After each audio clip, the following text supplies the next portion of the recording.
ये जो ड्राइवर है, ये जो बस चला रहा, इसको किसने इजाजत दी? इसके पास ड्राइविंग लाइसेंस ही नहीं, इसके पास एलटीवी लाइसेंस है। जी जी, वही हादसा, वही वो ट्रांसपोर्टर है ना, ये एक दो कत्ल इनके लिए मामूली चीज है। इसको हम लोगों ने वेरिफिकेशन करके अड्डे से, चाली मोड़ से, इसको हमने तलाश किया कि ये वो नहीं ड्राइवर, ये ड्राइवर था और इसके पास एलटीवी लाइसेंस है।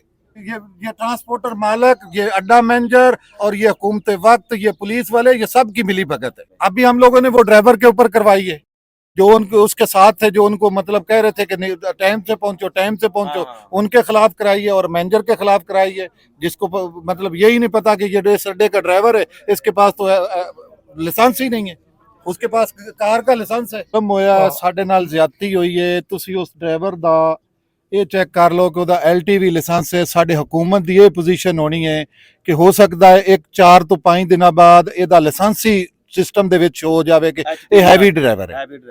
ਇਸ ਵਕਤ ਸਿਸਟਮ ਦੇ ਵਿੱਚ ਚੈੱਕ ਕਰ ਲਓ, ਮੌਜੂਦਾ ਵਕਤ ਦੇ ਨਾਲ ਹੈ ਸਾਰਾ, ਮੈਂ ਤੁਹਾਡੇ ਸਾਹਮਣੇ ਪੇਸ਼ ਕਰਨਾ ਕਿ ਇਹਦਾ ਐਲਟੀਵੀ ਲਾਇਸੈਂਸ ਹੈ।